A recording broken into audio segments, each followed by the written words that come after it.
Okay, good afternoon, everyone. We can settle so we can make a start. It's really pleasing, Patrick, to see so many people on a Friday afternoon. So this must be a very important topic in the South African education landscape. I was going to get there. Or a very important person who's speaking on a Friday afternoon. But my name is Prisha Ramsarup. I am the director for the Center for Researching Education and Labor. And I extend a warm welcome to all of you. For those of you, because we have many colleagues that are joining us who are not familiar with REAL. So REAL itself is a postgraduate research center based here at the Wits School of Education. Our work investigates the relationship between skill formation, labor market, and industrialization trajectories in developing countries, okay? Especially within the context of creating a just world. So research centers like REAL that study the relationship between education and work as part of the broader ecosystem of a country's social and economic trajectory are quite unique, and we're the only research center like this in the Global South. So the work that we do is not focused on just trying to understand education from a training perspective. It's really looking at the interrelationships between economics, labor markets, social systems, as well as skill formation systems. So at REAL, you will always hear us talking about understanding the skill formation system in the country. So a lot of our research, as well as our postgraduate teaching program, is focused on South Africa's skill formation system. So in the context of that, RPL has been an issue on the South African policy agenda for the last 30 years, okay? There's been post-apartheid South Africa, there's never an education conference without discussions around RPL and without raising the importance of RPL for creating access, for socioeconomic transformation, to promote lifelong learning, for multiple reasons. Despite the positive policy commitment to RPL, it has proved extremely difficult to implement. It is complex and contested. And we're hoping that today's discussion will raise some of this complexity, and we're going to open a healthy discussion around some of the issues around RPL. At the REAL Center, in the work that we are doing, we're engaging in a research project at the moment, trying to understand all the thousands of young people that are working across the country in climate adaptive work, like land rehabilitation, wetland rehabilitation, cleaning rivers, that have been doing this work for 5 years, okay? Is there potential? A RPL mechanism? Is there a way for us to understand how we can help them? Will it help them? Okay? And what will it take to help us to say, okay, Patrick has been doing this work on cleaning rivers for 5 years.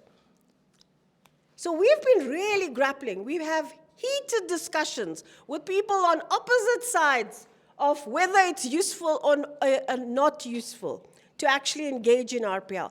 And there are much bigger discussions happening across the country. So with that, I'd like to introduce us very briefly to our speaker for this afternoon. Patrick Worken is a professor, and welcome Patrick, and I know my French, not good. Okay, he's a professor of economics of education and labor. Patrick has over 40 years of experience across the world. His research work has involved him in almost every country, I'm not going to give you the list, in trying to investigate research issues around RPL, lifelong learning, TVET, national qualification systems, monitoring and evaluation, and lifelong learning broadly. So we're really pleased in his very busy week in South Africa that he was able to make some time to come and engage in a dialogue with us around this very important conversation. So Patrick, a huge welcome to RPL, and over to you. Thank you. Thank you. I would really like to respond to your question right now, but I think it will come in the conversation. Well, thank you very much. Thanks to you. I'm a bit impressed because I've been wanting to meet Stephanie for 20 years. So I'm a bit under pressure, and I hope I don't say anything stupid. And I have to tell you, I thought she was French when I first saw the name, because both the first and the last name sound very French to me. Anyway, I have about 250 slides, so I hope you... And you see I'm old because those are not slides, they are screens, but we used to say slide in the past. So anyway, I will try to do those things in about 45 minutes. Please ask all your clarifying questions as we go along, and maybe save the fights for the end of the presentation. So minimum glossary, I'm not going to define everything, but I'm going to tell you what I think are the key words, the key terms, even if, and we just had a conversation with James and Stephanie at the moment, we should agree on the concept and not on the words. But that is difficult because English is not my mother tongue. I guess for most of you, English is not your mother tongue, so it's difficult, but let's try anyway. I also know you are a specialist in RPL, Stephanie told me. And so, but I cannot resist doing some quick reminders. Because again, I've been traveling about RPL on the 5 continents, literally. And sometimes, I have the feeling we're not talking about the same thing. So I just want to make some points. Then some misconceptions, some key issues as the heart of my presentation, and some pieces of evidence, and then obviously some conclusion. So the glossary, and let me cut the criticism up front. I keep talking about learning outcomes and not competencies, not skills, not knowledge, but I'm deeply convinced RPL has the potential to also assess knowledge. You probably heard about the criticism building up in many countries, including Europe and the US, or at least that's what I'm reading at the moment, saying that RPL is too focused on practical competence, hands-on competencies. And that's true in a way, in practice, statistically, if you want. Just because the VET people, the TVET people, technical, vocational education and training people, have been using RPL a lot for providing qualifications or credentials or credit or exemption, whatever, to their people. So again, statistically, the world of TVET is using RPL a lot more than the world of higher education, for instance. But again, let me also cut something very quickly.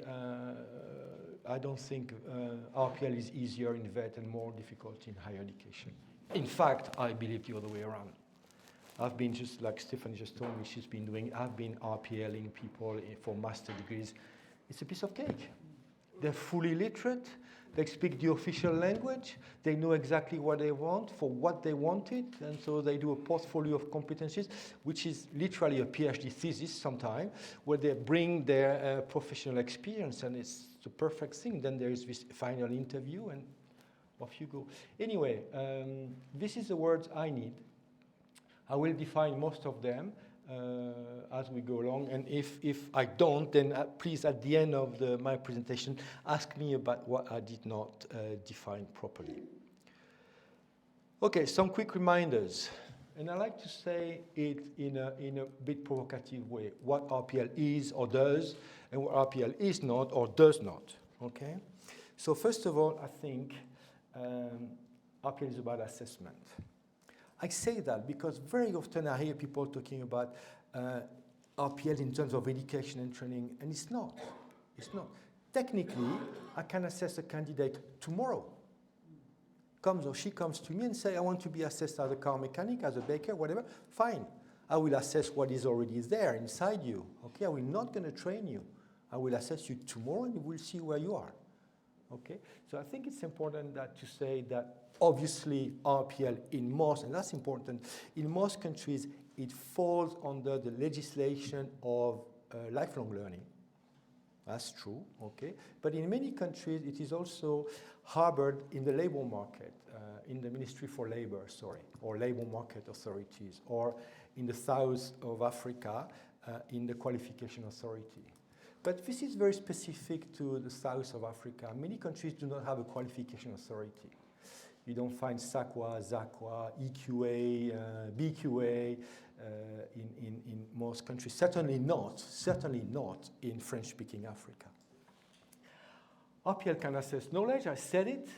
RPL, I like to put it that way, is a second chance of qualification, or similar, because that's also a major confusion. RPL doesn't need to go to the awarding of the qualification. It's something natural to do, but you can go to credit.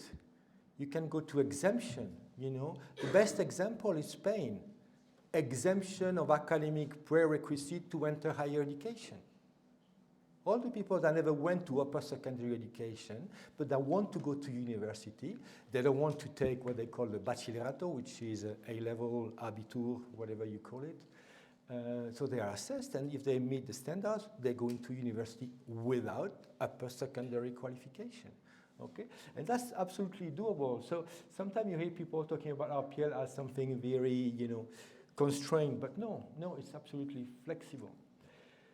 Something I'm being beaten all the time when I say it, you know, it's not suitable for people without learning outcomes. You know, and there are some, probably very few, but there are some. For the people without learning outcomes, the next best alternative is education and training. You know, sometimes, especially when I work with charities, you know, a lot of charities have taken RPL on board to help people, which is good. But you know, they say we're going to assess everybody, we're going to award qualification. I say no. You assess people and you award qualification to people who deserve it. And deserve, let's be very clear up front, it's meeting the standards. Meeting assessment, qualification standards, whatever you have in your country. In Kenya, we had a big fight because they wanted to use occupational standards.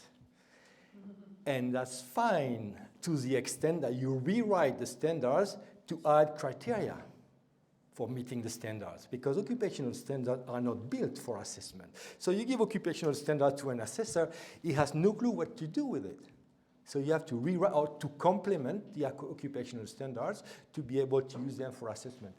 Anyway, it is not free. That was the big mistake we all did 25 years ago. We told people, hey, go ahead for that. It's free, you know, you just assess people. And then we realized you need a workforce, you need facilities, you need assessment material, you need to draft a lot of things, you need most of the time to go to parliament for law.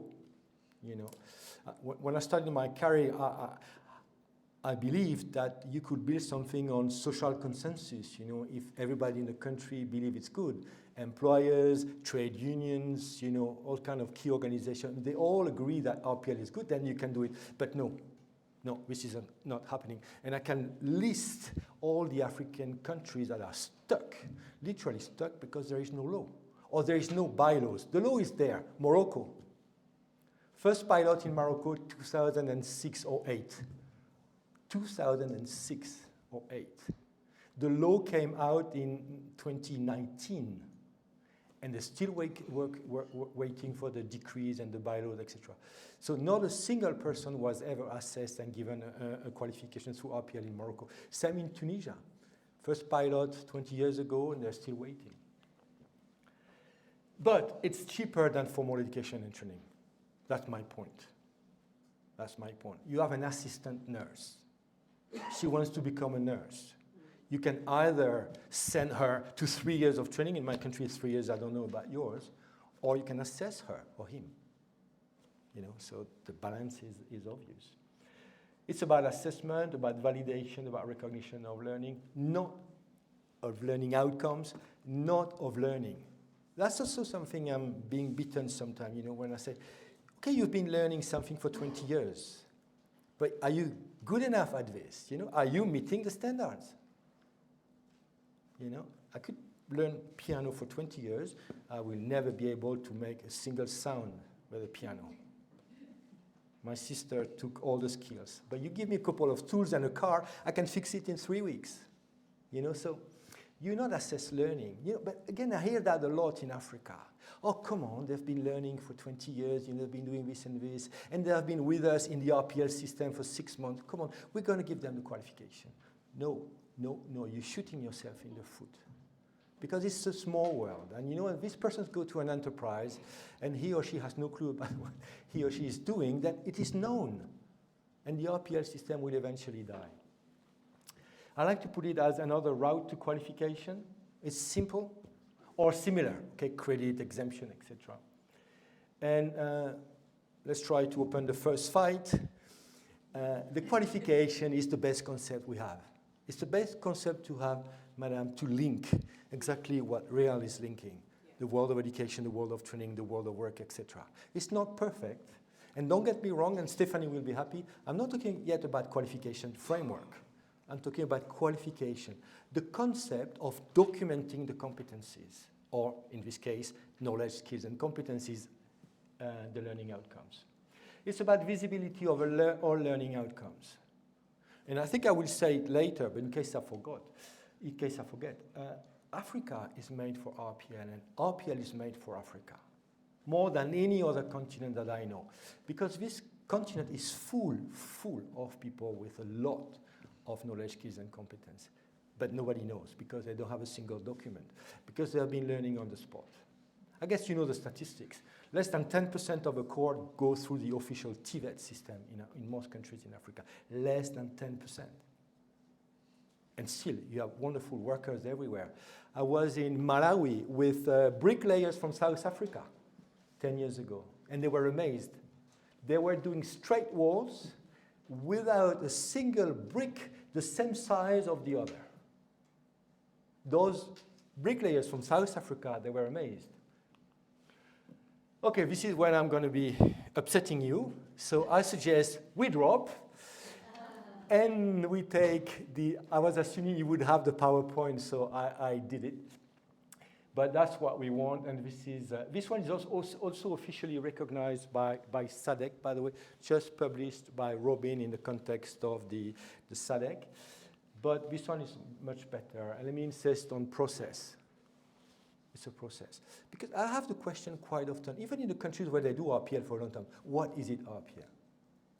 RPL is a process by which you will accept that all learning outcomes have value and will be given currency. Those are the key words for me.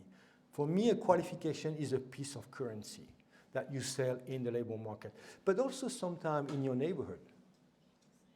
Sometime in your neighborhood, you know, people sometimes are so proud, you know, to put their qualification on their wall.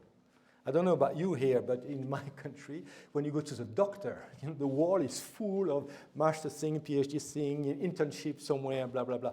So there is something about the social value of a qualification. And what I like about RPL is a second chance of qualification, you know. And of course, and I will say it also later, of course, in an ideal world, everybody would go to school.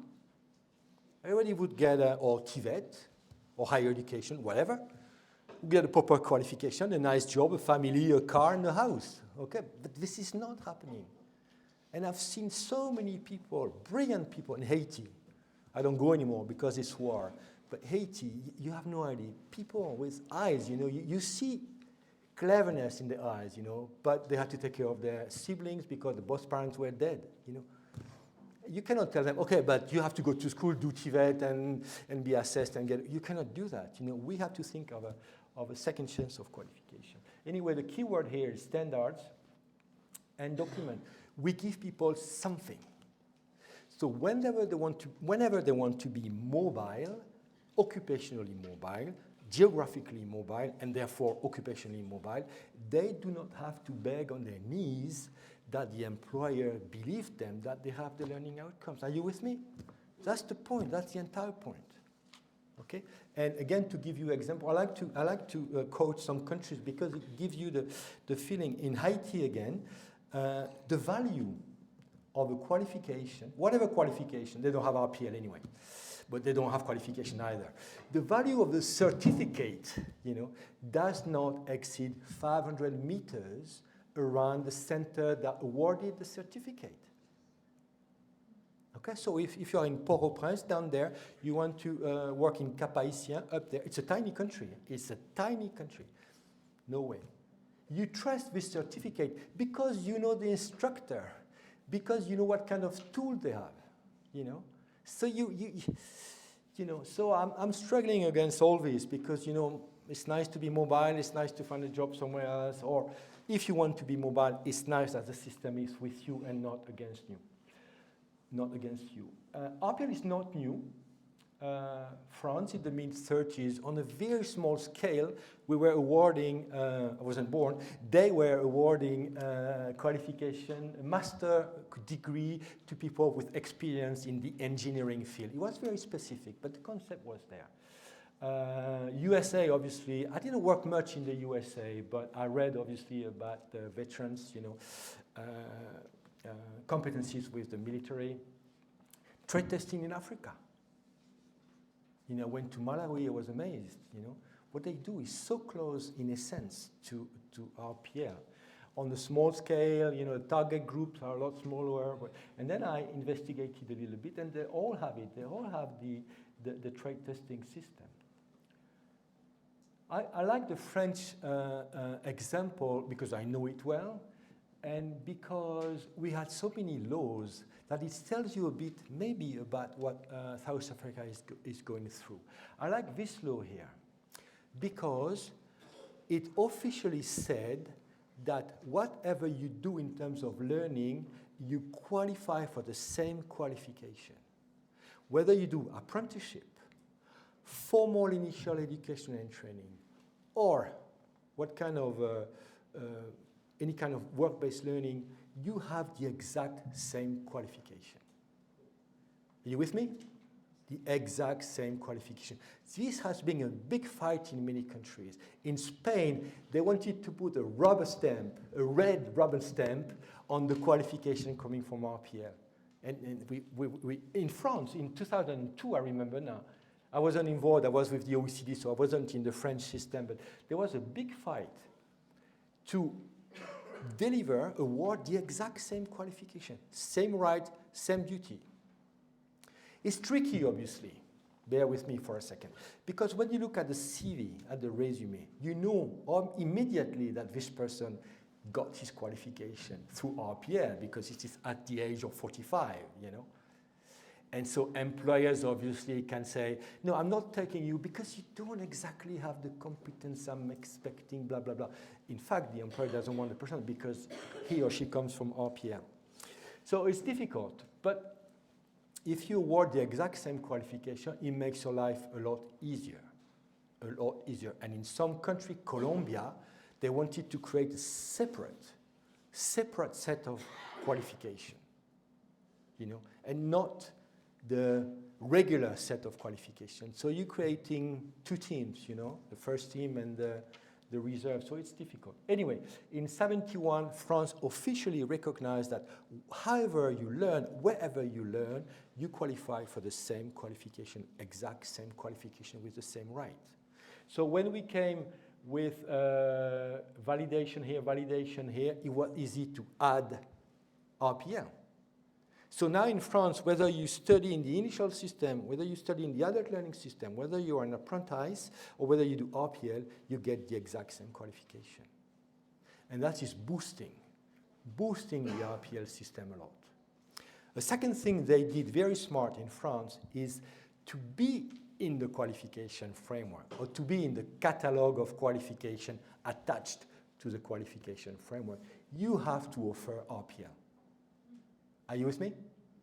All providers of education training in France, they are striving to be in the qualification framework because that's official recognition, especially if they are private establishment. They're fighting a lot to be in the qualification framework. And the government said, fine, or the wannabe qualification authority, they said, fine, but you have to propose RPL. So out of the 7,000 qualifications in our framework, 7,000 are proposing RPL. And that also gave RPL a big boost. Big boost. Anyway, so we had this one here. I'm not going to talk about this. This one is interesting. We had a validation of occupational learning outcome. Are you with me? It was very specific. You could have your occupational learning outcomes validated. It was a major disaster. Major disaster, because we got to realize a bit later that most people are learning elsewhere than in the labor market. And also, interestingly, France imposed to the applicants, to the candidates, to spend some time in the formal learning system. Literally to sit in a classroom, you know, and nobody was interested. And that's a clear piece of evidence. I don't have any hard evidence. It's just me traveling around. I have strong evidence that you want to send adults to learning, they say no, especially if you put them with kids. I've seen so stupid adult learning system, you know, when people want to become mechanic, fine, you go sit there, and all the people around, they are 60, you know, when you're 45, you know how to fix cars, you know, you don't go, you know. But you tell them, we will assess you, and if you meet the standards, we will give you then they'll listen. And that's a major system we have now. We learned from this one, and we did validation of experiential learning outcomes. There are many French speakers in the room. That would be validation des acquis de l'expérience. And the key word here is acquis. You have it, we give you a qualification. You don't have it, we don't give you. Simple. And again, it is simple because it is the exact same qualification as everybody else is doing in the formal system. So you don't need to recreate qualification standards. You don't need to recreate assessment standards. You don't need to create facilities. You piggyback on the existing facilities. You want to assess a car mechanic, you call the TVET Center in car mechanic. Is it free on Saturday evening? Yes, believe me, it is free on Saturday. Yeah, okay, we're going to rent it for you. It's a win-win. And since then, and that's the piece of news, the numbers are collapsing. In the year 2000, it was a major boom. We were validating thousands of people per year. And in the year, I forgot when, 2011, 12, we had a plateau in terms of take-up and then down. So we made stupid laws. Am I being taped? Yeah, I am being taped, yeah. Situation is not easy in France at the moment. I want to fly back tomorrow, Sunday. But I take the risk. You know what they did? They wanted more people. I think that's interesting for you, especially the big countries, in terms of number of people. We are about 60 million people in France, right? And most of them went to school. So we're talking about a tiny fraction of adults who need a qualification. And by the way, sometimes they have a qualification. Bear with me. They want another qualification to change life. And that's also why, if you are in an ideal world, with everybody going to school, everybody getting a PhD, you still need RPL, because people have hobbies, and all of a sudden they realize their hobby could be a job. Anyway, they decided to be eligible. It's a new word, but I guess you understand. To have the right to become an applicant. Are you with me? It's not about getting the qualification. It's the right to apply for the qualification. We call that eligibility. Here, it was 5 years of experience in the relevant field. You want to be a car mechanic, you have to have 5 years of experience in a garage, not in a bakery, okay? And here they said, okay, we make it 3 years. And here we say, we make it 1 year. It did not impact on the take-up, but it killed the reputation of the system. Because employers, they are not fans, the employers. You have to fight this battle. For the new countries in RPL, you will have to fight. You don't know yet. But employers, sometimes it's just a question of ego. You know, I went to school, this stupid school, for 4 years. These people will have to go. Otherwise, I'm not going to hire them. I've heard that, you know. Anyway, who can believe, decently believe, with 1 year of experience, you are a decent professional? Okay. I was already against that, the 5 years of experience. I was totally against that, especially in Africa, because nobody is able to prove they have been doing something for 5 years. It's a continent paperless, basically. I'm not talking about South Africa, I'm talking about Africa in general. In some countries, you cannot even get a bill when you take a taxi. you know. So you have people to document their experience, you know, it's not possible, okay. So anyway, I was already against that. 5 years is silly. And if you're talking about hobbies, you know, being a baker the full week and playing music on the weekend, you know, you want to be a musician. You cannot prove it because you don't have any contract. You're just playing. Or you're fixing a car with your dad every weekend for 20 years. You're the best car mechanic ever, but you cannot prove it. So I told my colleague, you know, but I'm not very powerful in France, to be frank with you. Nobody's listening to me. I told them, do a pre-test, you know, do an interview. I'm an economist. After 5 minutes talking to someone, I know whether he or she is an economist. You know, so, and bricklayers, they tell me all the time. They tell me, we assess people for half a day. But after 3 minutes, we know they are not bricklayers. Just the way they take the, whatever tool you call it, you know, for the concrete, you know. Just the way they prepare things, you know, we know they are not. We spend half a day with them out of politeness, but we know after 5 minutes. So we could have, you know, interview, that thing to screen out. And it's a smart thing to do, eligibility, by the way, don't get me wrong. And I've seen that. People coming to us, not to me, but to the local people where I'm working with, saying, look, I have 2 years of car mechanic, 1 year of nurse, or not nurse, but assistant nurse, and 3 years here. Give me a qualification. Whoop, whoop, whoop, whoop, whoop. We respect your experience, but, you know, we need some consistent, you know, pieces of experience for you to apply for such and such qualification. Anyway, so we are still fighting to have a lot of applicants in the RPL system. And that's my interpretation of the big mistake. RPL in France was never meant to be a mass system. Are you with me? That's the key sentence of today from me. RPL was meant to be a system for, again, people who had to take care of their sibling. In France, again, in France. In Africa, I have a totally different feeling because, again, I see all these people with competencies and skill and knowledge and have no document. But the mistake in France is this. It has never been meant to be a mass system. The government want to use it to address the big issue we have, which is about 100,000 kids leaving school every year with nothing. Nothing worth in the labor market. Not a single qualification. 100,000 every year. After 10 years, we have 1 million more workers in the labor market with nothing. When you know how difficult it is to get a job when you have a master's degree, think about those people. They end up in the street, they end up, you know. Okay, theoretical underpinning. To be frank with you, I forgot most of these papers because I read them long ago, but I thought there would be some PhD students, or maybe, Stephanie, you want to circulate. So, unlike what is being told sometime, RPL is consistent with many theories, many, and I will try to list them for you. Lifelong learning, because obviously lifelong learning is about learning throughout life, you know, so at some point you've been building so much experience that you probably have learning outcomes, you know. I personally like the 4 report. If you read between the line at UNESCO, well, 4 didn't write anything, obviously. He put his name on it, and thousands of assistants wrote the report, but that's the way it is known. If you read between the line, everything is there. Lifelong learning, life-wide learning, non-formal, informal, formal learning, and probably, I forgot, but probably RPL. And this is a key point that we studied a lot when I was with the OECD.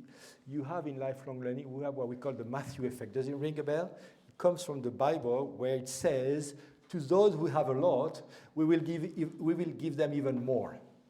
Okay? So where you would expect the adult learning system to bridge the gaps between the kids who left school with a lot and the kids who left school with nothing, it's the other way around. For obvious psychological reason, you know. I don't mind saying I'm very bad at something. I don't mind saying I'm very, but when you are very low level, especially illiterate people, They will never admit they are illiterate. We did, when I was with the OECD in the context of PISA, and I guess you know all those studies, PISA, PIA, we did a lot of study, and it was amazing. The lowest you are in the literacy distribution, the less you accept to say it, especially when we do the survey and there are the kids around, you know. Nobody's going to admit that. Anyway, constructivist theory, you construct your knowledge rather than you acquire it. So you are participating. Experiential learning theory, the 4 stages, I guess you heard about always. I love this paper, but Lav and Wenger, one of my students, worked on this in the context of nurses in Canada, nurses coming from Europe to Canada. And it's also about context. Adult learning theory, what they call andragogy in Canada.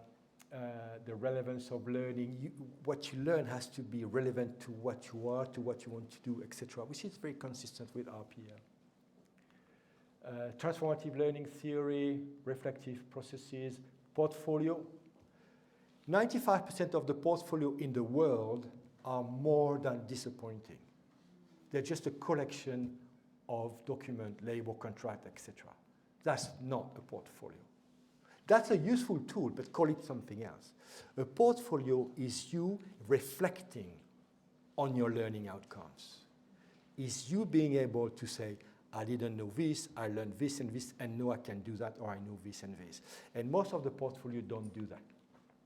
Equity and social justice, I love this a lot because I think RPL is one of the most inclusive systems in the education training system, especially for me being French, where we have a high level of social reproduction. In the country of the French Revolution, I'm always upset. When I put the statistics to my students, they cry. They literally cry. In France, you can tell to the pregnant mummy what their kids will do or not do given the status of the 2 parents. 2 blue-collar workers, it's over. It's over. The chance you get a decent qualification is 0. And we have statistics every 3 years. We do like PISA. Every 3 years we survey people. So I like it because RPL, everybody's welcome, regardless of the status of your parents. All of a sudden you realize you're good at something, you go to the RPL center, you say, assess me. Human capital theory, I'm not a fan of Becker, the late Becker, Nobel Prize. I'm not a fan as an economist because all this has changed so much, and Becker was a difficult person, but he's writing a lot of things that make me think of RPL. And Plato, that's my pride, that I found that in the Republic. I was with the OECD, and Plato is talking about those physicians, medical doctor, I don't know how you say here, that are only good physicians if they have been healed themselves. Interesting, huh? You're learning what he's saying. You're learning more about being sick yourself, about how to cure sickness, than to learn it with teachers, etc. And obviously, all the detail you could find in the document we have just published with the ACQF, African Continental Qualification Framework. Sorry, I realized I forgot to tell you. You don't need to write it, you will get the PowerPoint. Okay, another thing very simple. Very simple, the target group. Who are we talking about for RPL? The people with learning outcomes with no document. Simple, simple. Sometimes I get questions, with all due respect to all these countries I went to. They say, look, if they're already well educated with thousands of qualifications, of course they have the right to apply for another qualification, but that's not your target group. Your target group is the people with learning outcomes, with no document. So again, they don't have to beg of their knees every time they apply for a job. RPL is a social contract. RPL is, we assess, you hire. Are you with me? And you have the best of the 2 worlds. Have you heard an employer talking about the kids leaving TVET system? They are ballistic.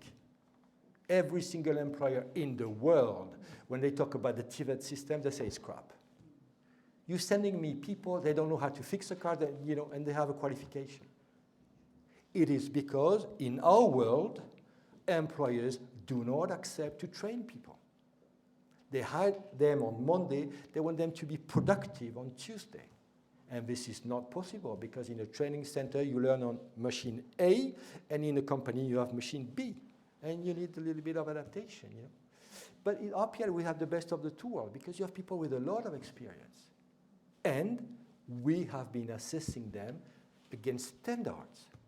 You know, not random assessments, you know, standards, saying they should be able to do this. It's a long, have you seen standards? It's a long list. They have to be able to know this. Sorry, they have to know this. They have to have those soft skills, etc. For the others, again, they may not exist. There may be no people without any learning outcome. But in case there are some, then the next best alternative is education and training. And some specific target groups. Okay, migrants. You know, I sold the idea to Colombia, and they were fascinating, and they're trying hard. They have a lot of people coming from Venezuela in Colombia because it's the war, it's not safe, blah, blah, blah. When I say a lot, I'm talking about millions of people. And I told them, you have no idea how lucky you are. You're migrant, they speak your language. Assess them. You know, most of the time they just left in a rush, you know. Same in Europe, you know. Most people we have in Europe migrating, they came on a diggy boat. You know, so how can you decently ask for their qualification, you know? Reassess them. If they say they are a car mechanic, come on, it will take a couple of days to check whether they are real car mechanics. It would take 3 months to call back the training center somewhere in Syria or in wherever, where training center is probably bombed anyway, so it doesn't exist anymore. Reassess them. You know, and I think governments are not brave enough in going into this, you know. You have very, you know, migration in Africa is big.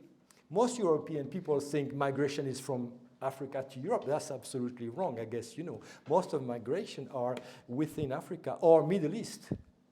The size of the migrants in Jordan is bigger than the size of the population, the local population. Some misconception very quickly. RPL is identified sector, crap. Yes and no.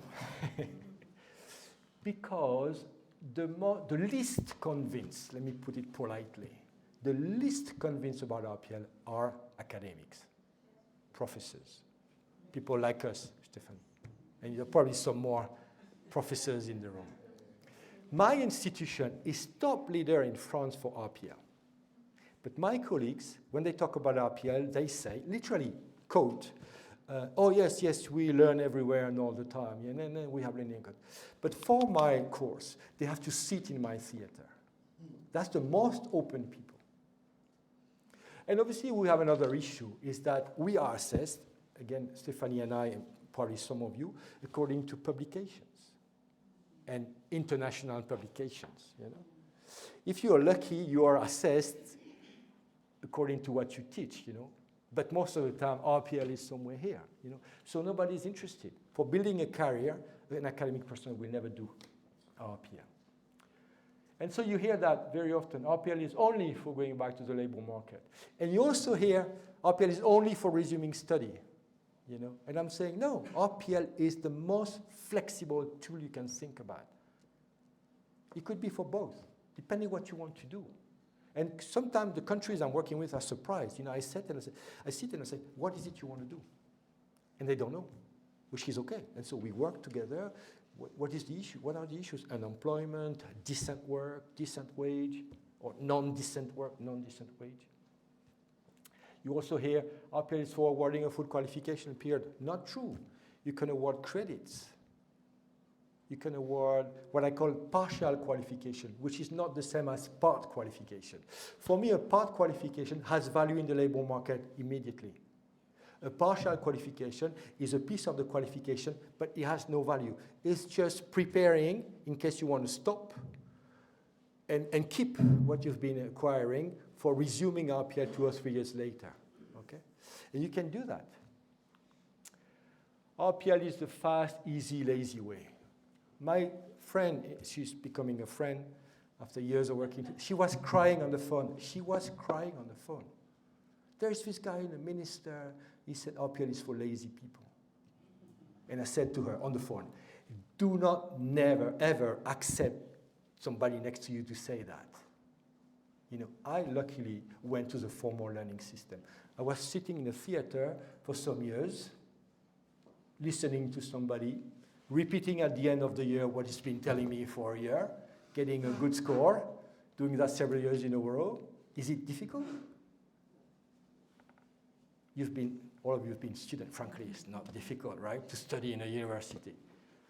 But RPL, you're fighting, believe me. And then you have to demonstrate that you have the competence you say you have. And to give you some statistics, in my country, to get a master's degree, roughly on average, you need 15 years of experience. So fast, 15 years. Master in my country is 2 years, probably here too, right? Okay. For a car mechanic qualification, first vocational level, 6 months, a year, just preparing the portfolio, especially if they are illiterate. And 8, 10 years of experience. Easy? No. And also, what I found extremely difficult to see in many countries, and they are mixing everything when they do their strategy or their policy. For instance, they're mixing demand and supply. In what the individual has to do, you see fundraising, or you see communication strategy. You know, in the pathway individual, you see those things. No, that's for the government to do it. Fundraising, communication policy, elaboration of the standard, capacity building. You know, that doesn't have to be on the demand side. The individual has to know how, when he will be or she will be assessed. You know, so sometimes you read documents, they are a bit, unclear. Some funny moment in Malawi, first time I went. No, we don't have RPL here because we don't use portfolio. Please, you're from Malawi. No, I'm not from Malawi. But my name is Patrick, so I thought I'd take the honor of asking the first question. So, you know, I work in the space where the RPL comes up a lot. So, you know, I work with James Kiwi, so I work with, or do research around qualification frameworks. And I suppose because I was coming to this seminar, it's funny how sometimes some concepts don't link with each other until something, you know, makes you think about them differently. So I was listening to a television interview about honorary degrees. So, you know, before we move away from like misconceptions, so I've been thinking about it, whether RPL and honorary degrees, is there a link between those two concepts? What is it you call honorary degrees? Because it doesn't exist in many countries I know. Well, so in South Africa, you have, I don't know if it's an official thing, but you know, it is a thing that is called. Which level is it in your qualification framework? It's usually a PhD. It's usually like the doctorate. Highest level. Yeah, highest level. So if you have somebody who's been working in a field for a long time, usually how we say it is just like people who are famous. Yeah, and you're asking me about the connection between whether this is possible through RPL, right? Yes. Okay. What is it, RPL? RPL is plain vocabulary, right? RPL is someone with learning outcomes coming to you saying, assess me, I want this qualification. And you say, okay, you're going to prepare this and this, draft a little bit, blah, blah, blah. You come back to me in 6 months, and I will assess you, will give you the qualification. What is a PhD?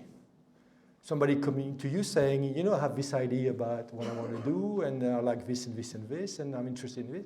And you respond, okay, you read all this, you prepare, you draft a little bit, you come back to me in 3 years, and we will assess you. Do you see a fundamental difference between a PhD and RPL? You're on your own most of the time. You're drafting a little bit. You have to prove for a PhD that you're on the top of the world, for a car mechanic that you're on the top of your neighborhood. But it's the same concept. I have PhD students through RPL. In Djibouti, the other guy dropped out, but for personal reason. But my guy in Djibouti is able to prove that, in the context of his work, he's collecting data, analyzing them, blah, blah, blah, at a very high level, and we're preparing a PhD. Ireland is a funny example because every single conference on RPL, there is this Irish guy saying, we have an RPL guy at the PhD level. He was 75. So talk about societal recognition. That was not for labor market. Huh? So no, don't worry. I don't see any. It's a bit complex because in many countries you can do what we call PhD with publications. So you already have published many. You staple them together. You write an introduction of 30 pages. You go to your panel and you are set. You get your PhD. Okay? You can do the regular PhD. You build your thing. You collect your data. Blah blah blah. And you can do the RPL PhD. But for me, there is no difference in essence. I hope I convinced you. You're on your own in both cases. So yes, Malawi was funny. The guy was desperate. And then they started to explain to me trace testing was long ago. And that's exactly the same philosophy. It's a bit more narrow, okay? RPL is, the ecosystem behind RPL is a bit bigger. That was the funny one.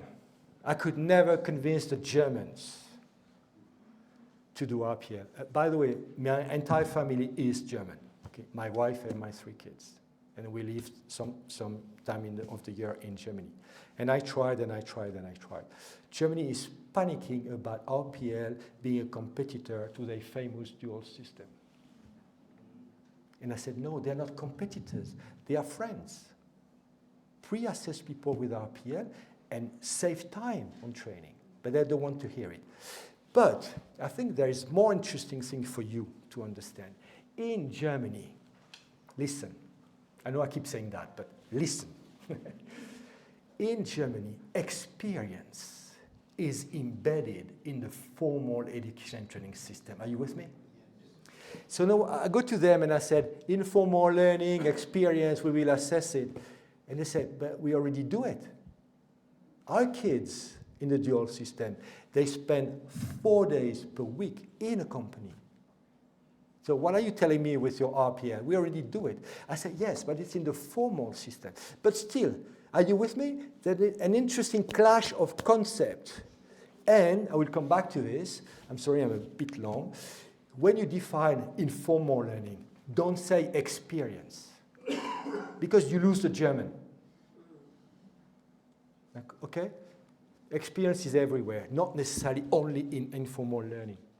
And I made a mistake at the very beginning of my career. Austria was also funny. I was in Austria with the OECD, that was long ago, to talk about RPL, and the people told me, we don't need your thing, you just go away. We have so many students coming from Germany to study in Austria that we don't need your thing. And I said to them, yes, but it's never bad to forecast a little bit, and to look at the trends, and now Austria is doing RPL. Some funny moment in Haiti. We want the German RPL system. And I said to them, look, they don't have RPL in Germany. So the name German is still, in education training, the name Germany is still very popular. When I started my career at the OECD in year 2000, the first PISA study had just come out. And Germany was at the bottom of the league. Would you believe it? In education, at the year of 16. PISA is basically assessing people at the age of 16. And I was traveling a lot, and every single country in the world told me, we're doing very bad on PISA, but we are above Germany. And I think so there is this reputation. They have a wonderful education and training system, but no RPL. They have something called Valicom, with a K. Validation of competence, with a K. Nobody from Germany here? I love the German, but they make me laugh a lot. Okay, that was a good one. In a conference like today, why do you want this car mechanic in his neighborhood making money, blah, blah, blah, to become RPL and to be bigger? And I said, why do you decide for him what he wants to be? I was a bit upset. I said to the entire conference people, I said, maybe this car mechanic, he wants to be the car mechanic of the entire city. Let him decide. And that's also a key thing for you. In RPL, the decision maker is the candidate. If he wants to go for this, or if she wants to go for this or this qualification, provided that he or she meets the standards, that's fine. Okay? You're not here to judge the occupational project or the life project of people. We have competencies. why would we send our staff to RPL and have to pay them more? That you don't know yet, those countries without RPL. But you will hear it a lot. You will hear it all the time. And then I found the trick. Then I go to these people, literally, eyes to eyes, and I said to them, where do you want to be in 5 years? Still with those little staff, unqualified, very competent, but nobody knows, or you want to grow? Because for growing, for bidding for public market, for bidding for international money, for bidding for whatever, you need to have a fraction of your workforce with a qualification. Okay? And then I see, employers are smart. Huh? They are tough cookies. They are really tough cookies. I love them and I hate them at the same time, because they are not fair sometimes. But when I tell them, where do you want to be in 5 years, then they get to realize. In Haiti, again, I'm sorry I talk a lot about Haiti, but it's a country I love and I went very often. In Haiti, all the key professionals, they are from Dominican Republic. They build the roads, they fly the plane, everything. Not a single employer or enterprise in Haiti can bid for a contract for a road, a bridge, harbor, whatever. They just don't meet the standards. And nobody from Dominican Republic here? Dominican Republic is not the top level training system in the world, don't get me wrong, They were prepared by the Spanish and Spain in Tibet. It's not Germany. But still, they built a reputation, they have a proper qualification framework, and they send workers over there. We want to give qualification to everywhere. I said funny moments, but also mean awkward moments, No, I don't. I want to give qualification to people who deserve it, regardless of whether they went to school or not. Am I clear? Do you want to award undeserved qualification? No, same story. I had to study for my qualification, and we have to do it to the example I said earlier. In Morocco some years ago, I was traveling with a guy, PhD in networking, those internet things, I was traveling the entire country, and we were convincing people to do RPL for tour guide, cooks, everything, And just by mistake, the last day of the touring, 2 weeks, I took an example. I said to my crowd, I said, look, for instance, we will assess this person, and we get the same PhD as my friend here. And my friend jumped to the ceiling. What? The same PhD like me with RPL? He said, no. Same in Algeria. I was presenting, and next to me, there was the guy who is in charge of RPL in Algeria. And at some point, I mentioned master degrees. And he came to me, he said, look, my daughter is architect. She studied her butt off to become an architect. You're going to give people architect qualification without going, say, yes, if he or she meets the standards. What's the point? And that's something I cannot get through. I don't know about you. I don't know whether I'm trying to convince. I'm successful in convincing you. But I cannot convince people that there are not good way or bad ways to learn. There is whether you know or you can do. And that is a difficult thing. That is a difficult thing. Some key issues. Recognition has several meanings. That's one of my favorite, and I'm glad we had this conversation just before, because I really believe whatever the qualification, the 7,000 we have in France, whatever the qualification you have in your national catalog here, what matters is whether they are recognized by the society. I know countries, here I'm not going to quote, but I know countries where a single Microsoft, Oracle, Sun certificate has more value than the local PhD. Because those countries, you literally buy your qualification. Okay? And so it's not, the qualification is not proof of any competence, So what I'm saying here is valid everywhere, throughout the entire system. But in RPL, there is an additional layer of complexity. Because in addition, these people didn't go to a school, a university, or a training center. Are you with me? So not only the value of a qualification is depending on the context, but with RPL it's very complex. Very complex, because employers will say, where did you study? Well, I didn't study. I was with my dad every weekend fixing a car. And where were you assessed? I was assessed over there. For how long? For 2 days. Okay, thank you. I will take the next candidate. And sometime in this context of the discussion, employer says, have you been assessed in practice? Well, no, I was assessed with a portfolio of competencies. So in practice, they have never demonstrated that they can fix a car or bake a cake or whatever. So employers are panicking. So we have to work on this communication strategy. And don't get me wrong, I think it's okay to assess people with a portfolio of competencies and an interview. We do it a lot in France. But you have to find ways of involving employers. If they stay out of the door, if they are not involved up front, then they don't buy into it. So anyway, recognition is societal. And the reason why I'm saying this is because you also have the technical recognition. In other words, you have recognition of learning outcomes, which I call assessment of validation, and recognition of the qualification you got after being assessed for recognizing your learning outcomes. So you see, recognition has two meanings, and that is creating extreme stress among the people I'm working with, because they don't get it. So when you talk about recognition, make sure you're talking about recognition of learning outcomes.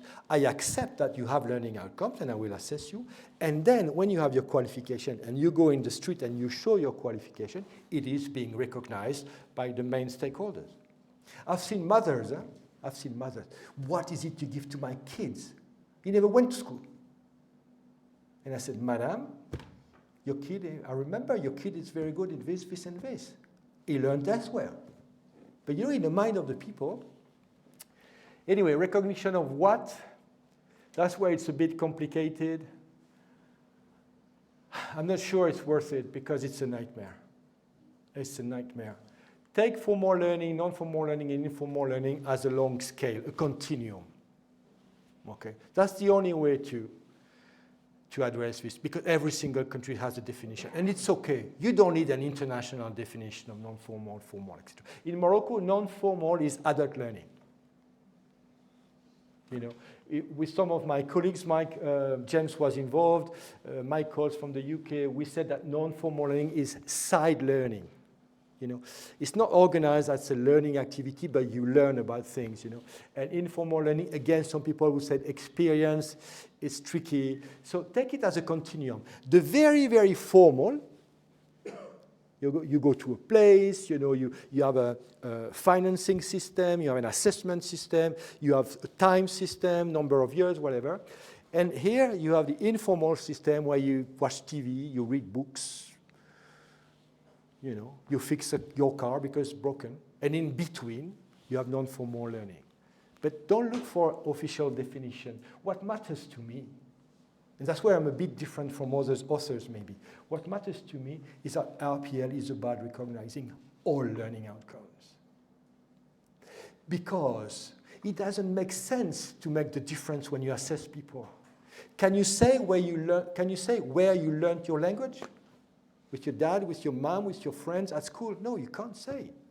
You just know you speak your language or a foreign language. I cannot say where I learned English. Not very well, but I do. I spent some time in London, I spent some time in California, I had good teacher, I read a lot of books, watched a lot of movies. You know, it doesn't make sense. Oh, and it's tricky because during the assessment, the assessor will say, where did you learn to fix this car? But just out of curiosity, it should not be part of the assessment. You know, it's just, you know, creating a connection during the assessment.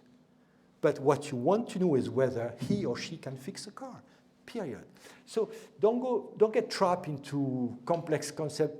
I've seen a working group in Europe working 2 years on this, not reaching a definition, and not even agreeing on not reaching a definition. So I just gave up. What I like is to say that RPL is a philosophy. It's accepting that you learn everywhere all the time, period. All the rest is a piece of cake. But this is difficult to accept that. Employers, academics, family, you have to convince them. We learn everywhere and all the time, blah, blah, blah, and this should be given currency. And this is not consensual. Some people are presenting RPL as a very consensual thing. It's not. There is a consensus here. We learn everywhere and all the time. Whether you have learning outcomes coming from this learning, it's less consensual. You know, it's a hobby. Okay, it's a hobby, so enjoy. But you cannot become a professional, come on. And then, obviously, not consensual at all whether you can award a qualification based on this. Not consensual at all. And in some sectors, even less consensual, like higher education sector. Okay, now I'm going to some very technical, quick issues that may interest some of you who are struggling on a daily basis with RPL. Top-up training. This is happening in France. We had what we call, I published a paper on this, the RPL ready people. The RPL ready. Remember the TV ready, whatever? RPL ready people. These people, from the year 2004, 2011 in France, we had plenty. They didn't know about RPL, but they had all their labor contracts in one place. They could document everything they've been learning. You know, they were ready for RPL. So we assessed them at the light of speed, and we awarded thousands of qualifications every year. But then you reach a layer of the population where they don't have all the criteria. They don't meet all the criteria of the qualification standard. Are you with me? But they meet 80%. So it would be a waste to say, no, thank you, bye. You know, you have to provide, and that's the law in France. We have to explain why they didn't meet the criteria and why they don't get the qualification. Okay? And then, obviously, they go to top-up training. But it's interesting, again, for you if you're setting up a system. In some countries, they say, no, no, no. We do the top-up training before. In Colombia, they told me, we know they're not going to meet the standards, so we will train them. And it's okay. If it makes, again, I'm a flexible person. Not always, not with rugby, but with all the rest. I'm very upset to be here, by the way. Very upset to be here. Anyway, where was I? Yeah, it's okay to say we do top up, which is a pre-up or whatever you call it in English. Before, it's okay if it makes you happy, if it gives confidence to the system. Do it, and that's what they did. And they qualified a lot of people in the horse industry, equine industry, I don't know you call it in English. In Tunisia, it was a must. Nobody would have ever trusted an RPL qualification when we did the pilot 5 years ago. So we organized learning before, formal learning, and everybody was happy. If everybody is happy, let's do it. Because we're not talking about 3 years of study. We're talking about 2 years of training, 2 weeks of training. So cost is minimum, everybody's happy. Do it. Do it. For me, it's more like after. When you assess people, you see what is missing. Okay? But the issue, I don't know why countries succeed, but I know where they failed with RPL, is when their supply of formal education training is not modular. Are you with me? You get all this, and you just miss this. For a car mechanic, you're missing hygiene and security, you know, or you're missing accountancy. When you open a garage, you have to, you know, maintain the books. So you know how to fix all cars, you know, from Citroën to Ferrari, you know. But you don't have this, and you need what? You need 60 hours, 2 months. So you go to your system and you say, give me 2 months. And the system is not organized to give 2 months. All the systems I know, they're organized to give nothing or 2 years. And this is silly because they could make a lot of money on it. Because the facilities are there. The classroom is not full. We have seats everywhere. We take 2 or more additional students for 80 hours. They pay a little bit, not much, and it's a win-win. They go back to the RPL system, they are reassessed, and they get the full qualification. And this is really the main reason for not succeeding when you reach the non-RPL ready people. IDing the applicants. It was almost funny, but we were in Malawi again. I spent a lot of time in Malawi some years ago. And all of a sudden, we realized we don't know who we are assessing. We don't know who we are assessing. And I'm not even talking about the twins, because there is no solution. I don't have any solution. Okay, but I told Malawi, first of all, you have to have an ID system with a picture. Andre, can we wrap up so that we can answer 5 minutes? Yeah. Yeah, I still have 2 hours to go. I'll come back. Level targeted, that's also something you don't know what is going to happen in your country. In some countries, they don't want to give the level if the person does not have already the level just below. Not in France, for instance. If you go for a PhD, even if you never went to school, you go for a PhD, you can. But in many countries, they are very hesitant. And again, that's fine. If it makes people happy in the country, let's do that. To apply for a master, you have to have the bachelor. Make it a condition, simple. Mobility, that's something also you don't know, that you're going to have the issue. Germany called me long ago, and they said, or maybe the person called me, somebody called me, and they said, I got my RPL in France, I'm applying for a job in Germany, I can't. Because I don't have transcript of my scores. RPL, by definition, you assess the person, not, by definition, they never follow the curriculum. But again, there is an easy solution. You can fake a transcript. You look at, come on. You look, fake inverted comma. You look at the qualification standards, and they go by block. You give a grade for each block.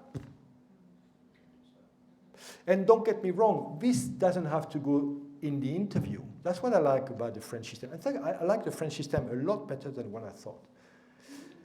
In France, during the interview, they random assess. You know, they go to a question 205 question max. But the portfolio is comprehensive. If you don't address every single criterion in the portfolio, you don't make it. So the interview is just about, you know, double checking, you know, who is this person, you know, if it's totally stupid or, I don't know what to do, but I want to say that for Stephanie. To do RPL, and I was beaten so much for saying that, you do not need a qualification framework. You do not need a qualification framework. In Kenya, I was being beaten, remember, Stanley? And I fought this battle. You don't need an, well, first of all, historically, RPL came before qualification framework, historically, right? So what you need is standards. You need things to assess. You need, you know, any kind of you need workers, assessors, guidance officers, etc. And you need what I call, with my calls, and again, James was involved, what we call a national qualification system. For obvious reasons, every single country has a national qualification system. And I'm a bit proud because I introduced this difference. When I reached the OECD, I was in a meeting where people were talking about framework, system. And I said, what's the difference? Nobody had a clue. And so our working group, we decided to work on this. And a system is everything in a country leading to the recognition of learning outcomes. Where a framework, as you know very well, is a sort of big matrix with descriptors and levels. Okay, and that's completely different. You don't need a framework. Most countries, do not have a framework, operational framework. Most countries do not. So this is the book where you could find all this. And I have to accept that NAQF makes your life easier. Let me skip a little bit because I see Stephanie is moving. I skip assessment, but I can come back on this. Look, I will go to my conclusion that is covering pretty much everything I want. No, maybe this. because one of your questions, I received your questions. One of your questions was about evidence. And in France, we did a survey some years ago.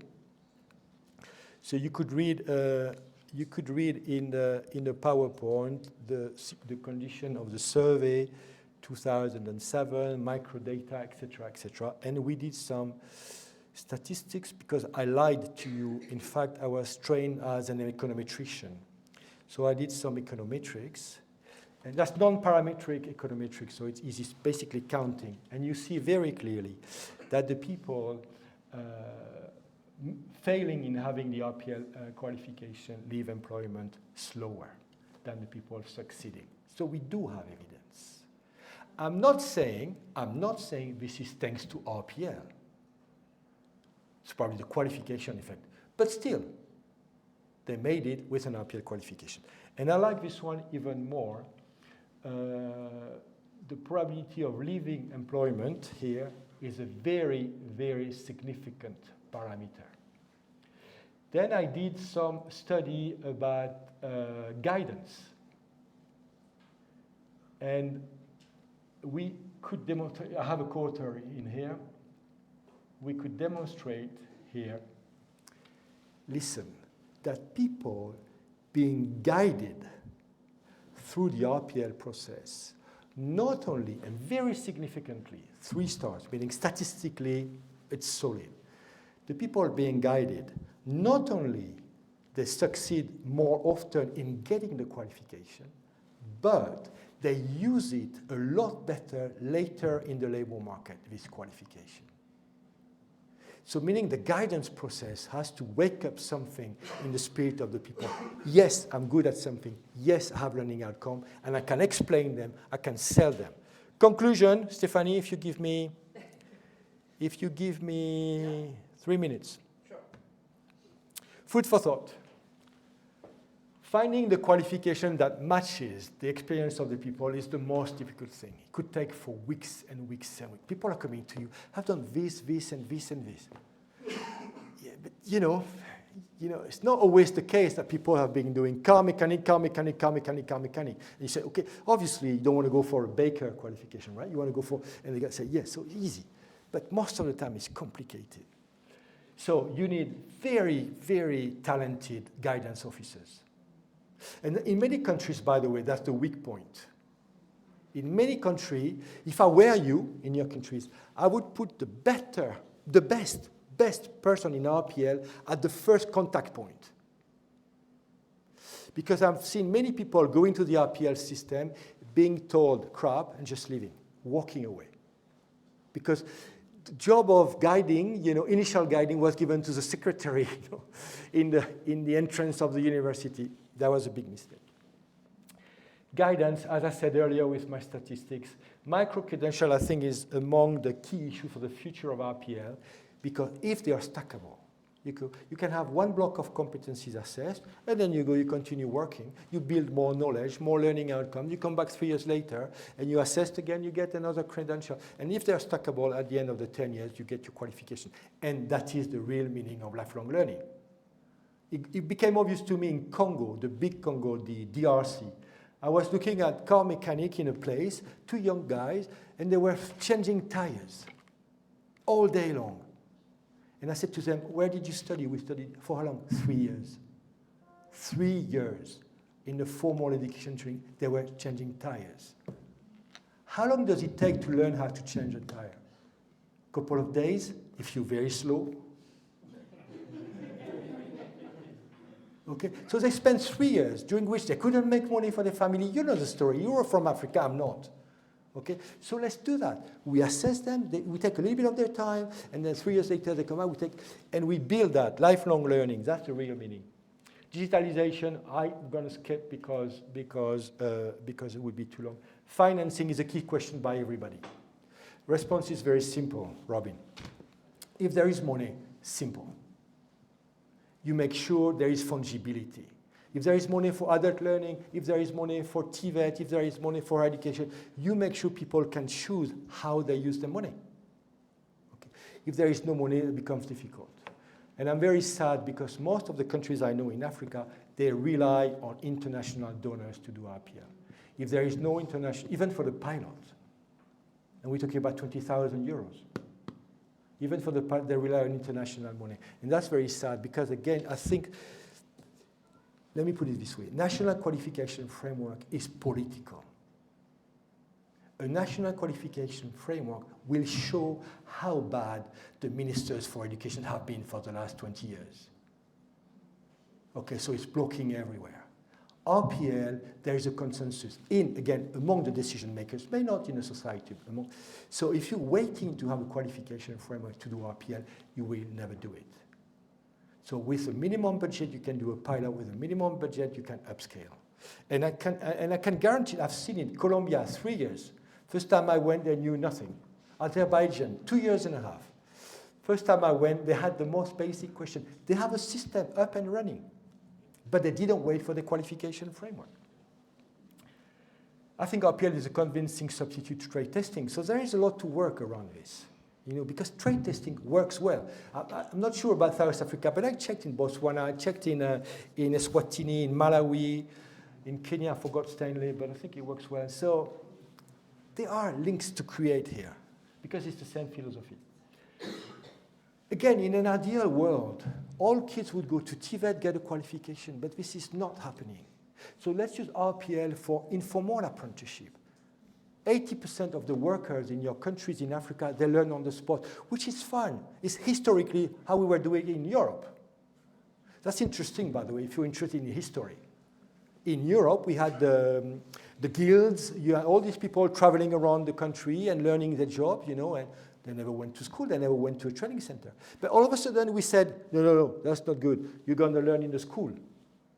It's only now that we're coming back to what we call work-based learning, which is a wider, broader concept than apprenticeship. But historically, people were learning with bosses, with mastercraft people.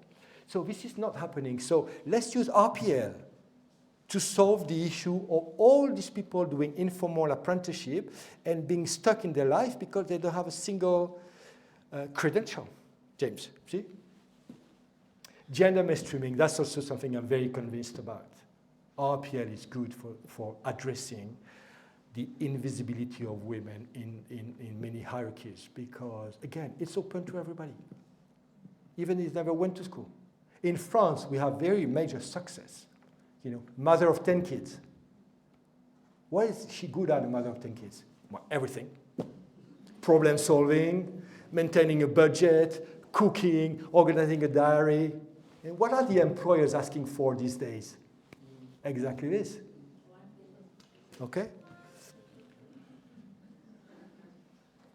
I think my PowerPoint went crazy. It's the last one.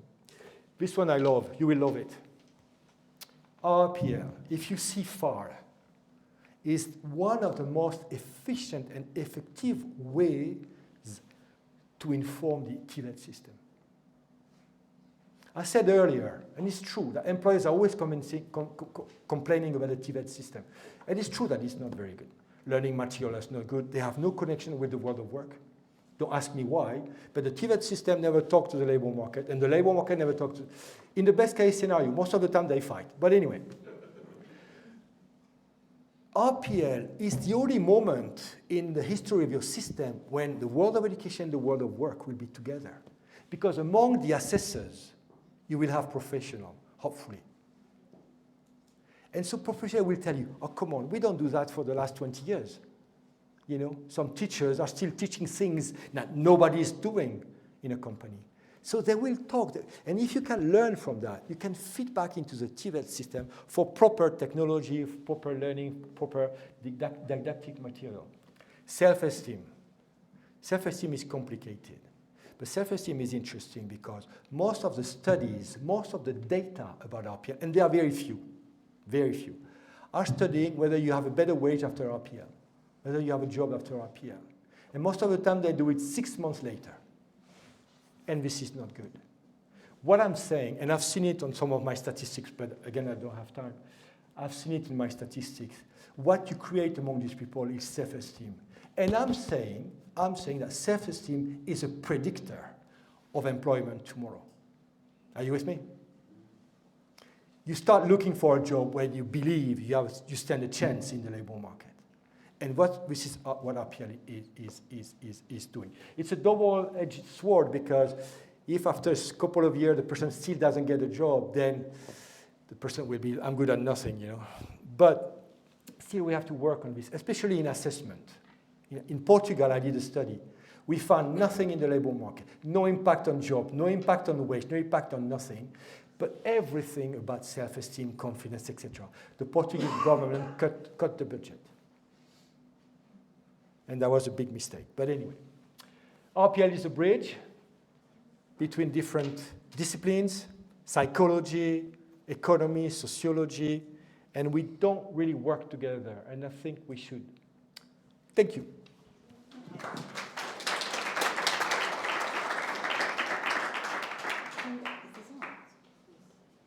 Thank you so much, Patrick. I think that you'll all agree with me that that was really a talk from someone with an amazing amount of passion and also with an amazing amount of experience in many, many different places around the world. I had collected some questions from people beforehand, luckily, because we've kind of run out of time now. I didn't want to stop Patrick because I think he had so much to say and he actually wanted to talk for another 2 hours, and I wish we could stay and listen for another 2 hours because clearly there's a lot to say on this topic.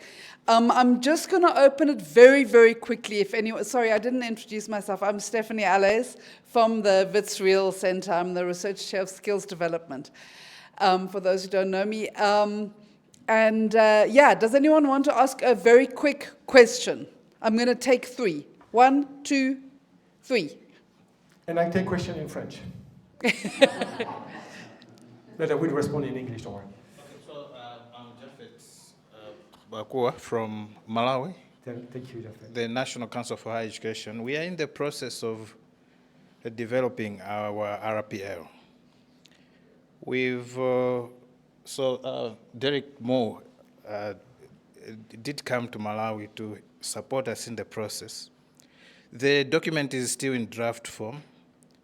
Our council has issues with it. So this is a regulator of higher education, developing guidelines for RPL.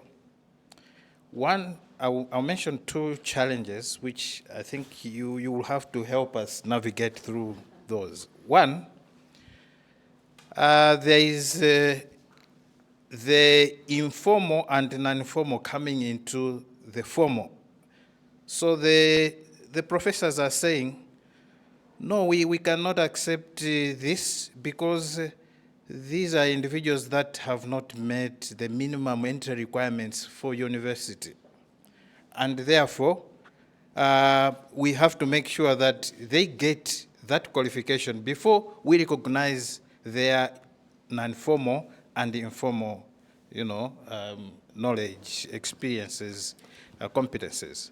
That's one. The second issue is whether we, as a regulator, we need to, house, or this thing of RPL should be taken elsewhere, because the regulator is regulating higher education.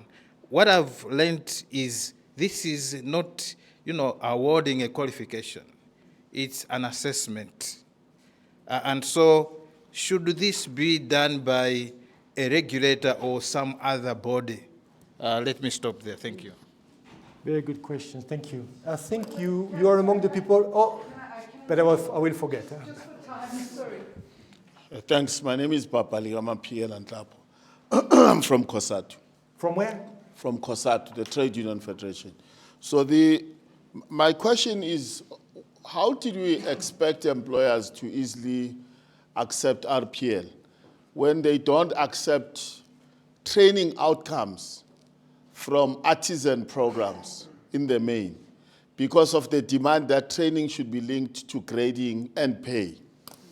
And we thought that they would easily accept what they perceive as an inferior route when they don't accept the much more formal route, because they use over R1 billion per annum for education and training, but the bulk of their money is going to unaccredited forms, what we call in the trade union movement, fly-by-night training programs. So, I mean, we thought that there was not going to be resistance to RPL. Is that what we thought?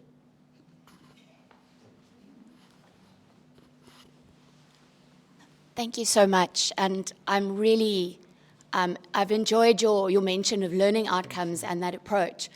Coming from a regulatory perspective, where RPL is often used by less ethical people as a quick and dirty mechanism to put people through, how do you balance the quality element with quality assurance with the RPL context of wanting to not gatekeep, particularly in terms of things like setting minimum requirements for who can access RPL? I know you spoke about the years of experience.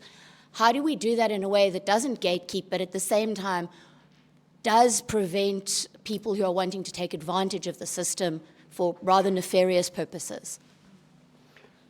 Okay, thank you. Stephanie, I have many questions already. If we have a couple of minutes, I would like to go through the questions.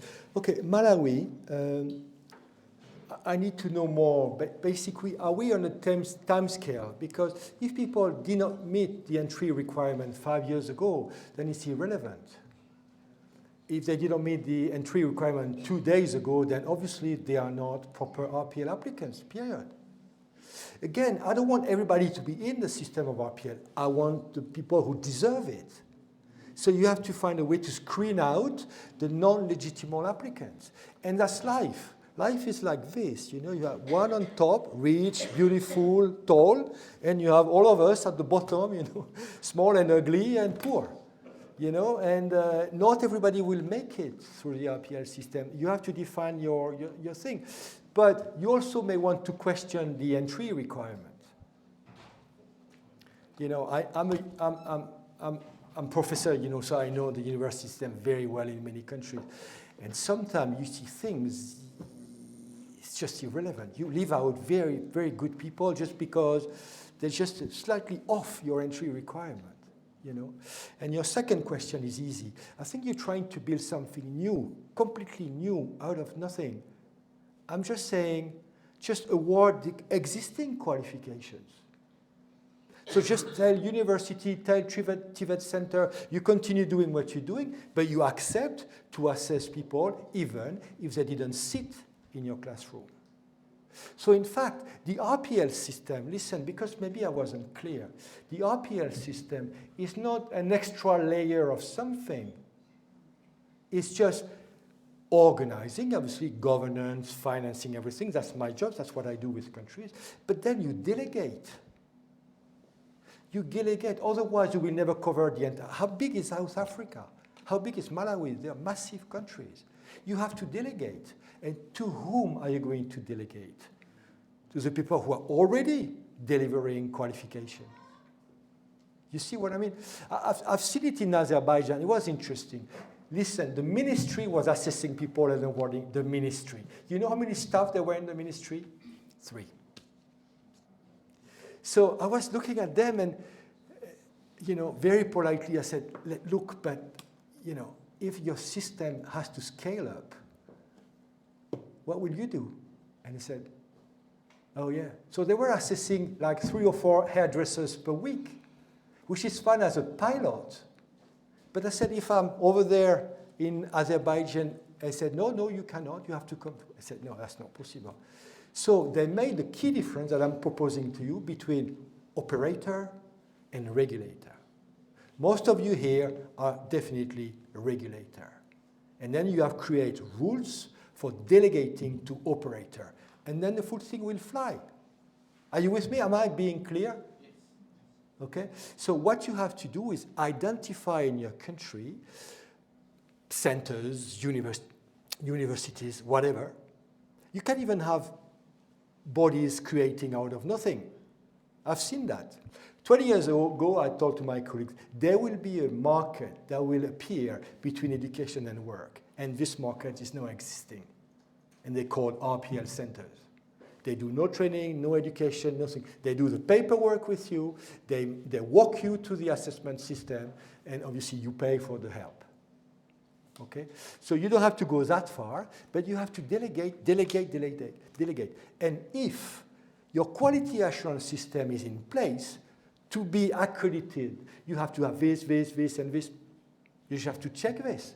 And you have 5 years to operate, and every 5 years you reassess them, and you accreditate them. Again, don't create a parallel system. Just use the system in place, but add one option for those centers, which is doing RPL.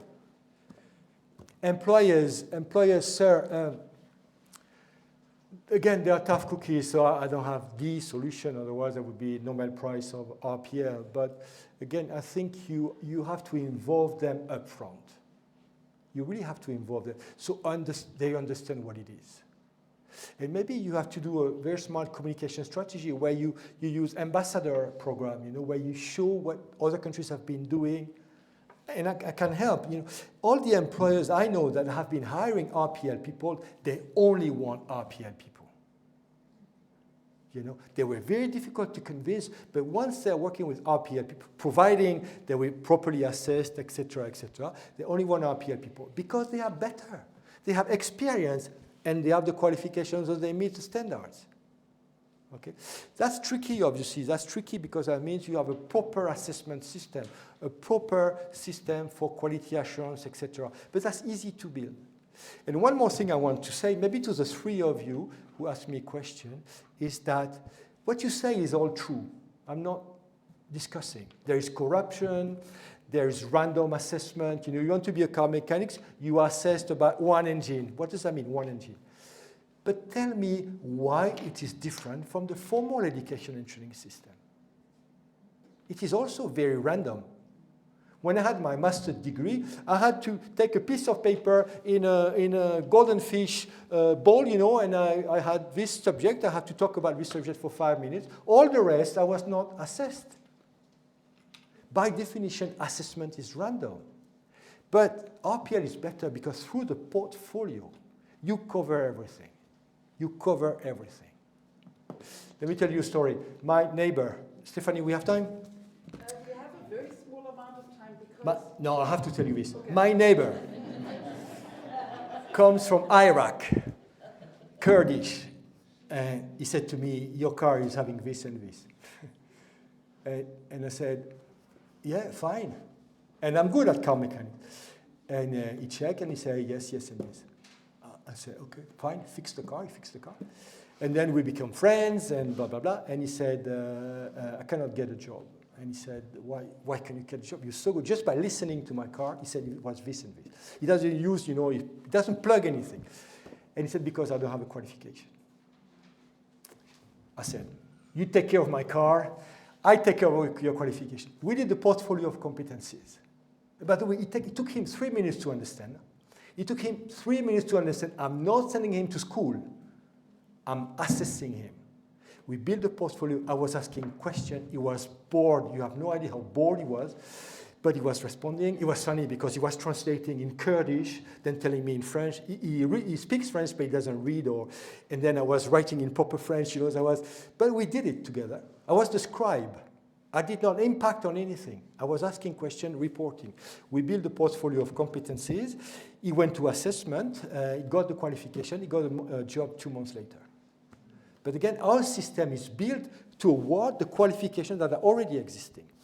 The lady over there, I'm sorry, quality assurance, right? I forgot the question. Please say it again. That potential between how do we quality assure RPL, but also make sure that it doesn't gatekeep and exclude people. Yeah, well, that's why I pretended I forgot the question because I will give you I need to think about it. But again, quality assurance doesn't have to be different from the formal education system. Quality assurance, I think you have to accreditate centers. You have to. I have an idea, but it will not help you. I would use qualification to accreditate those centers. If they get a job after this qualification, I mean, the people are doing a good job, you know. So I mean, they're doing quality job, etc. If you have a center, RPL center, where most of these people do nothing afterward, I mean, they don't do a good job. But it's difficult to put in place. Difficult to put in place. Stephanie, I want to do this. You can read the question. Yes. Who sent this question? Derek, where is he? And the question is everywhere. Next question. I don't even understand the question. Sorry, I was probably... You make it, no, you make the RPL system very complicated. Very complicated. So what I'm saying is, That's a no. That's a no. You cannot accept that each university has its system. It's a no.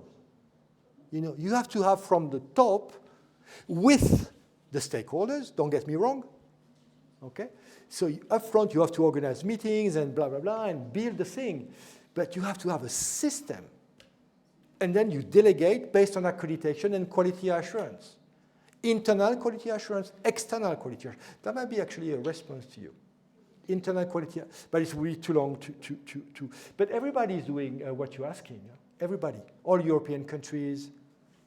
Patrick, I'm not sure if we're going to be able to go through all of them because, unfortunately, the bus is going to leave that is taking you and the people back from the qualification. I will send them in written. That would be great, and we'll load them on the website. And I think that the people who are going back on the bus with Patrick are the lucky ones because they'll have the opportunity to actually continue with the Q&A session on the way back to the meeting. But I don't think we're going to have time, unfortunately, to take them because I've been given strict instructions that I have to put everyone who's come from the ACQF meeting back on the bus. Sorry. Yeah.